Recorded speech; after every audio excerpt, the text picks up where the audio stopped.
everyone, this is Judi with JLBCrafts. Welcome back to my channel, and if you're new here, thank you so much for giving me a try.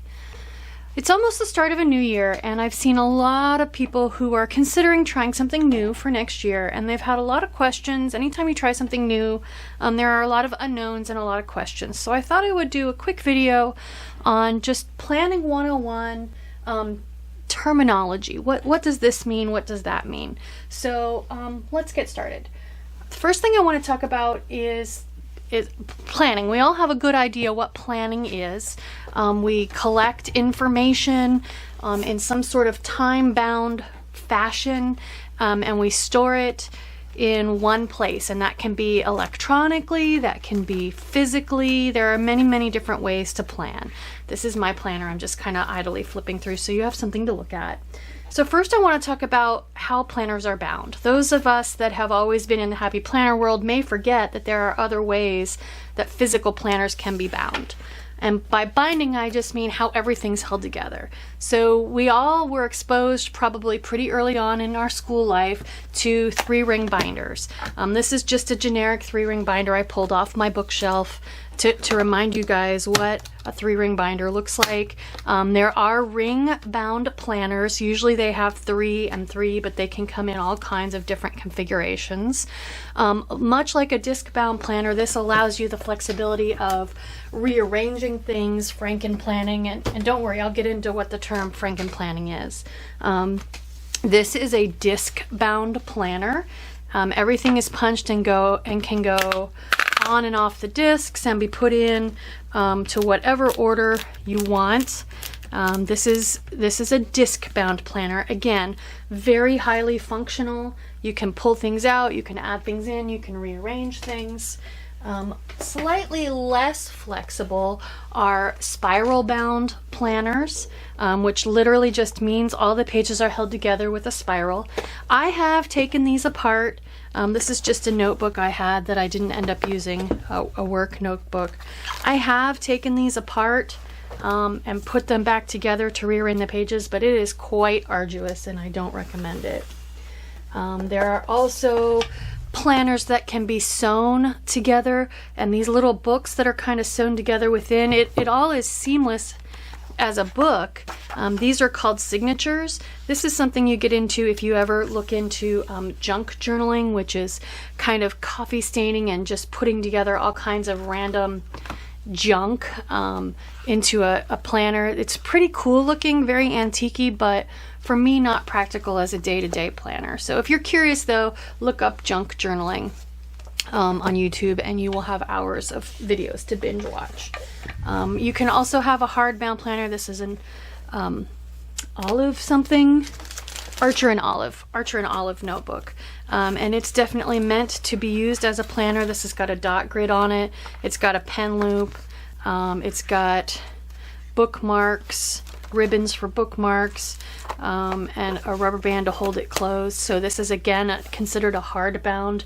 Really can't add much to this or rearrange things. You could glue stuff in, but that's about your only option. And then this is a traveler's notebook style, and I would think that in the history of the world this is probably one of the earliest types. Collections of pages held together with rubber bands and strings and other ways to tie them together. I envision navigators and explorers using these back in 16, 17, 1800s, many years ago. So that's a traveler's notebook. I'm sure there are other notebooks out there, but this is a general representation of the vast majority of them. Next, let's talk sizes. You saw I had lots of different sizes of planners sitting on my desk as we went through the different binding types. Just in the happy planner world, there are 1, 2, 3, 4, 5, 6 sizes. I don't have them all. I'm missing the skinny mini. So this is a big. It basically holds an 8.5 by 11 sheet of paper. So you can pretty much punch anything and put it in here and it's going to match the sizes of the pages. That's just standard paper size. Next we have the classic, which is what I prefer. This is you can put an 8.5 by 11 sheet of paper in here. It's 8.5 tall, so it fits in the page turned 90 degrees.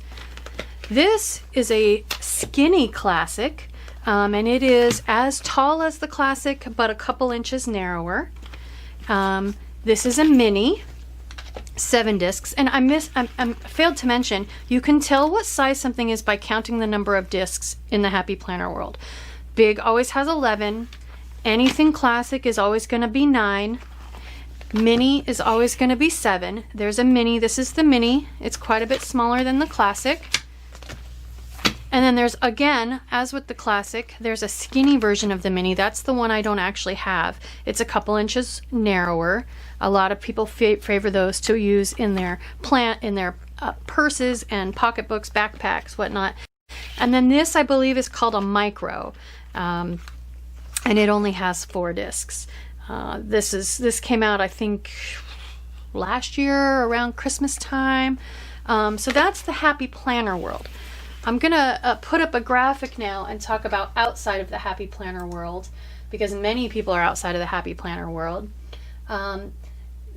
Paper sizes in traveler's notebooks, ring-bound notebooks, hardbound notebooks, generally but not always fall into A4, A5, and the dimensions are on this picture.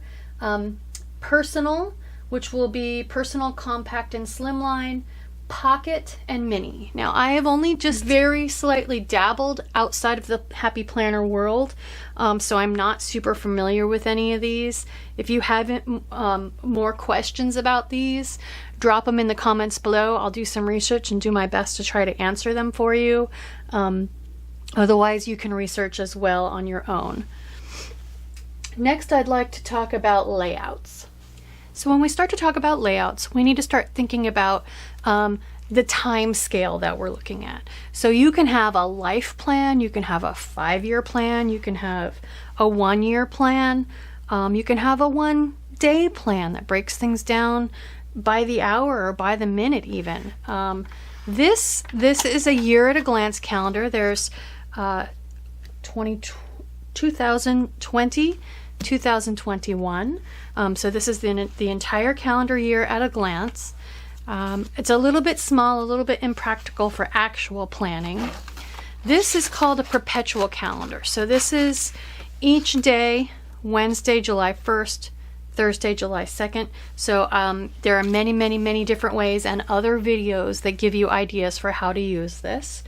And then you can have the main Happy Planner layouts are for monthly, weekly, and even daily planning. There are few monthlies, and actually I think they haven't been super popular, so they seem to be kind of going away. This is an example of the monthly layout where you've got a full month habit tracker, 3 of them. And then you've got enough to-do list spaces, and I've pulled mine apart because this is future frankenplanning in my social media. But you've got enough to-do list groupings for one for each day of the month. So you're basically planning on 3 or 4 pages your entire month at a glance. The bigger buckets then for Happy Planner are weekly layouts, and there are basically 3 general types. There is and what these are named because they represent how the information on a 2-page spread, or it's the way the information is laid across the 2 pages. So this is considered a horizontal layout. So you've got a day, and then the information is horizontally across the page. So Monday, Tuesday, Wednesday, Thursday, horizontally Friday, Saturday, Sunday. And there can be minor variations. You can have a Sunday start that goes through Saturday. You can have your extra space across the top. I've seen them where they've got Saturday and Sunday grouped into one grouping, so there are only 3 on each page. So you'd have Monday, Tuesday, Wednesday, Thursday, Friday, Saturday, Sunday grouped, and these are a little bit wider. Regardless, inside and outside the Happy Planner world, this is referred to horizontal because the information is horizontally across the page. The next big bucket would be the opposite then, vertical. So in a vertical layout, which was my very first Happy Planner layout, I had a vertical. You've got your days represented vertically in columns on the pages. So Monday, Tuesday, Wednesday, and again, there are variations. I've seen vertical layouts that have Monday through Thursday, Friday, Saturday, same kind of thing. You can do Monday, Tuesday, Wednesday, Thursday, Friday, and then Saturday, Sunday combined, because a lot of people don't need as much space for the weekend. But if you've got your day, the information for a given day, vertically on the page, it's a vertical layout. And even within the Happy Planner world, there are many, many, many variations on the vertical layout. This is considered a vertical hourly because you've got more lines. Or I guess a lot of people just refer to this as hourly. But if you look at it, if you think about the theory, it's still a vertical layout. It's just divided up a little bit different. It's got a few more lines. It's got colors in blocks.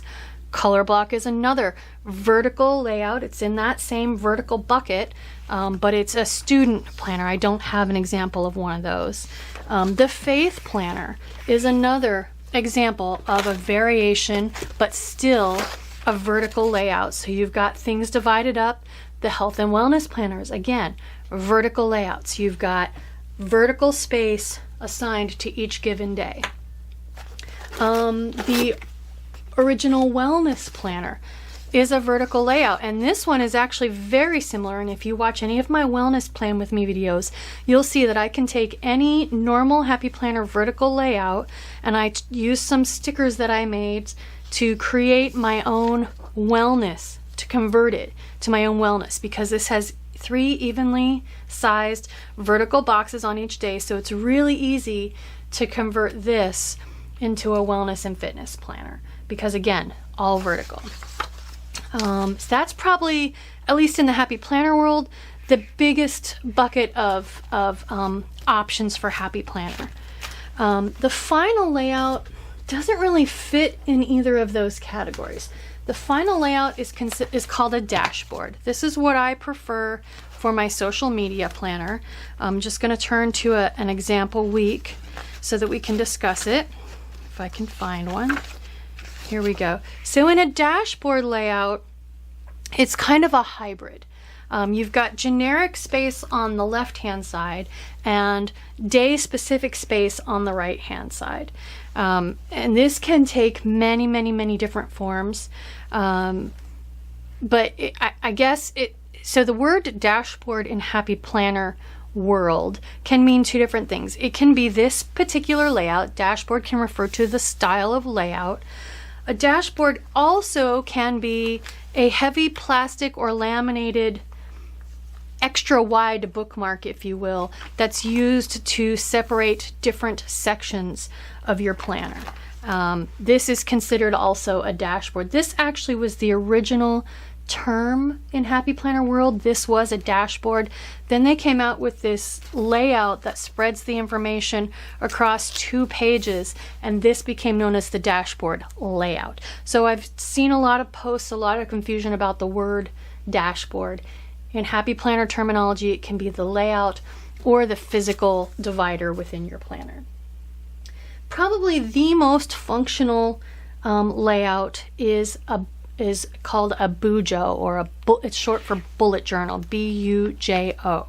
And in that particular world, people take dot grid notebooks or just plain pages, any kind of journal.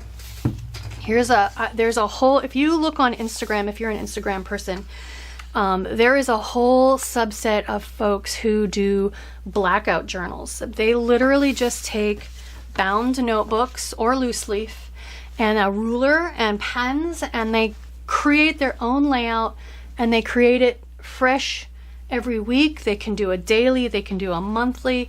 Bullet journal is no holds barred. You make it fit what you need it to be. I actually found out about bullet journals before I found out about Happy Planners, and boy am I glad I found Happy Planners, because literally creating my whole spread from scratch every single week, the thought of that is kind of exhausting. But hey, if that's what you enjoy doing and you've got the time for it, go for it. The next question I see asked a lot is, there are so many layouts, there are so many options. Which one do you recommend for me? Well, that's really a loaded question, and a question best answered by you. I would encourage you to think about what are your needs? What are the things you're forgetting? What are the things that are overwhelming you? What are the things you find yourself referencing all the time? Those are the things that you could help yourself out by putting in a planner. When I first started, I had a planner for work, and for my particular job, let's think about how we work and what kinds of information we need to capture. I worked for a large worldwide organization, and we did all of our scheduling and meeting planning using Outlook. So I didn't need an hourly layout. I didn't need to keep track of when my meetings were. I could just go into Outlook. My phone would give me a beep or a buzz to remind me. Some of the people printed out their daily Outlook schedule and kept that with their planner. My main thing that I needed was, when I went to a meeting, I needed to take notes. So for me, writing out long sentences, in that particular case, a horizontal planner worked the best for me. I took half sheet, classic size half sheets, and I kept a running to-do list. And if I didn't get everything finished, I'd check stuff off as I got it done, and then I could pull it out, move it to the next week, put it back in, and I was good to go. So for me, this worked as a work planner. Another common use for this is journaling. Anytime where you're going to be writing full sentences, consider a horizontal planner. If, for example, you need to keep track of appointments, maybe you're a scheduler in a construction office, or you work at home and do dog grooming, and so you have many appointments you need to keep throughout the day.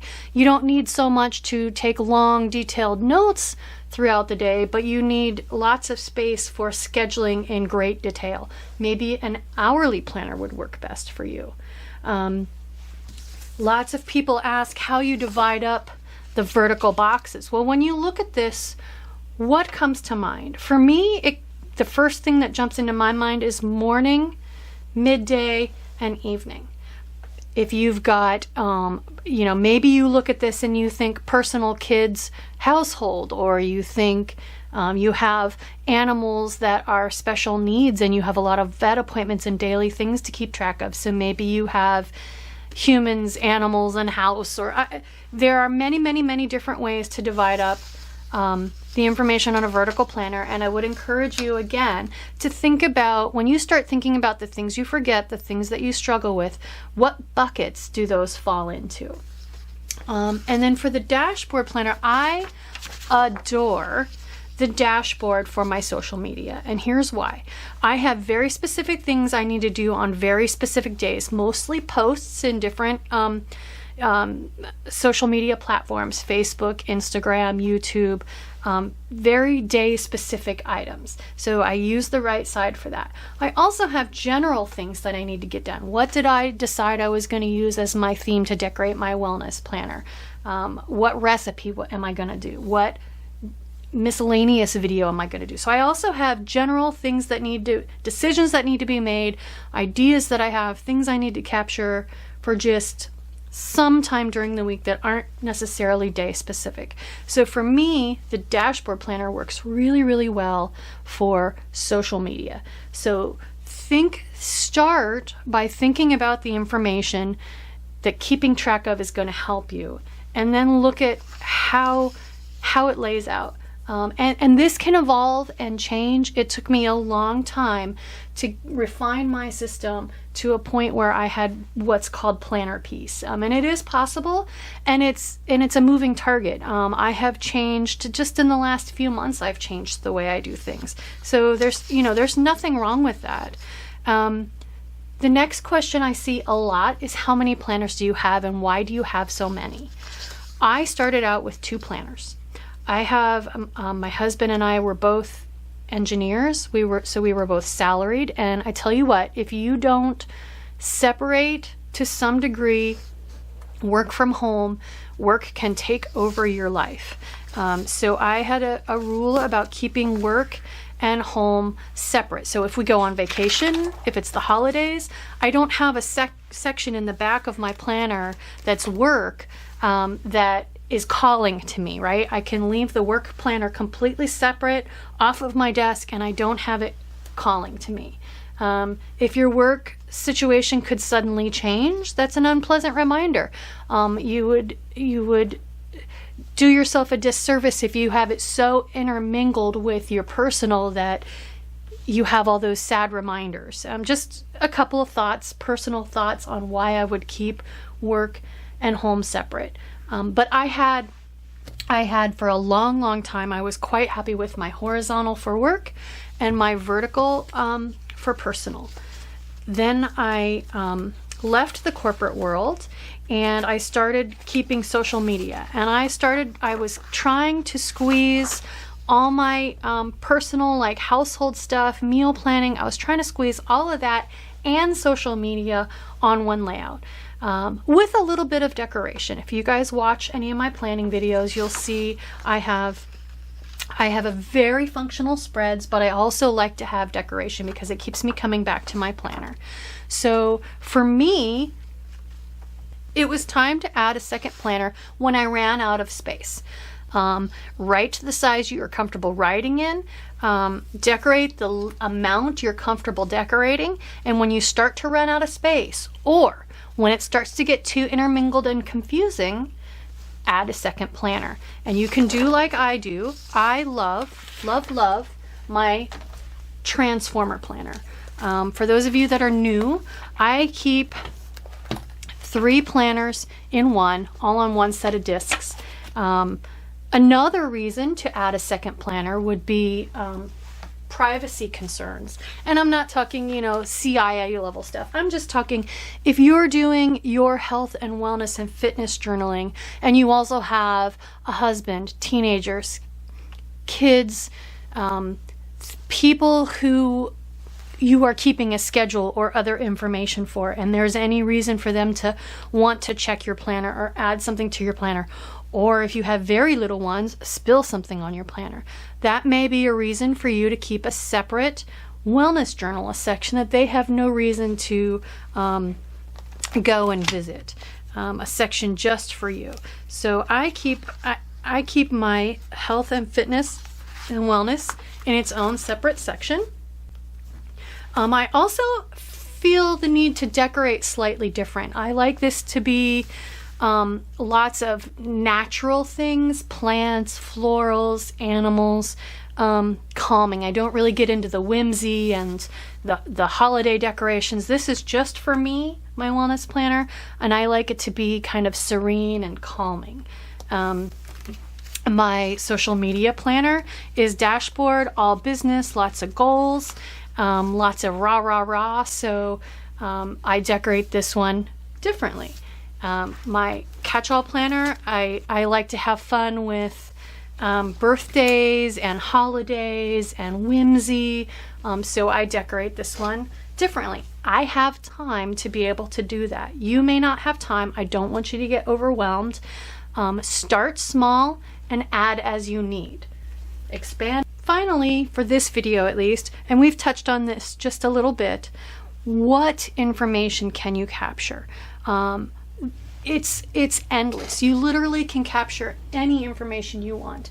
There are specific, just within Happy Planner, and I know there are things outside of Happy Planner that expand on this even more. Dailies, something called a power sheet. I don't know exactly what that is. Even just within Happy Planner, there's financial, there's memory keeping, there's scheduling. Think about, there are, like I said, I get tongue-tied. There are so many different bits of information, household chores. You can do a holiday specific one, but party planning, recipe planning. The options are endless. And if it doesn't exist, you can bujo and create something that exists. For a while, my husband and I were thinking about being full-time RVers and traveling around the country. And so I had started designing a whole bullet journal layout that had the things I needed specifically for starting at a new campsite, packing up and moving on to the next campsite, all of that. So the possibilities are endless. You can come up with a planner literally for anything. And if there isn't a layout that works for you, you can create your own. You can design it in the computer and print it out and punch it. You can do bullet journals. It's what you have time for and what you need. So the first thing you need to do is think about, what do you need? And that can and probably will and probably should change as you move throughout your life. These are my archives. I've discussed this in a separate video, and I will link that in the description box below, or I'm sorry, in the cards above. I will link that. But what do you do with your old planner pages? What do you do with your new planner pages? This would be considered a dashboard or a divider, not the dashboard layout, the dashboard. I keep in my transformer planner, which is a subset of frankenplanning. Frankenplanning is any time you combine pieces of different planners. If you have two different planners that, because you loved them both, don't feel the pressure to suddenly have two separate planners. Consider frankenplanning, and I do that every week in one of my videos at least, where you combine pages from separate planners on a weekly basis. You can combine sections on a monthly basis. You don't have to have separate covers like I do so that it transforms from one planner to a next. That's just what I like to do. You saw me transform. Let me get these out of the way. Transformer planner has multiple sets of covers so that you can literally transform from one planner to another. So here I have my social media dashboard planner. I go to the next set of covers and I flip this all the way around like that. I have a new set of covers and I have a new planner on the front of my stack. This is my wellness planner. I go to the next set of covers, I flip around, boom, it just literally transformed like the movies, the robots in the movies, and now I have my my catch-all planner. So multiple planners, not multiple planners. Think about how much you need to keep track of and how much you have time for, because the last thing you want to do is take a tool that's meant to help you and have it become so much that it's overwhelming. If that's where you're already at, scale back. Don't give up, scale back. Go back to basics, pick one planner, the one that you're enjoying the most, and just baby steps. Fit the stuff in there that you need, and then go on when you have time and when you have need. That's all. That's my advice for you guys for now. I'm sure there are more things that you had hoped I was going to cover that I didn't get to. If there are, please list them in the description box below. I definitely have future videos planned to discuss, how do I start decorating? What do I do? I'm here to help. I really want to help. I did a lot of training in my corporate job and I really enjoy it. So let me know what those questions are in the description box down below. We'll start putting together the next video, Planning 102, and we'll get more of those questions answered and more help. If you liked this video, if it's helping you out, if it's giving you some new ideas, please consider liking and subscribing. Thank you.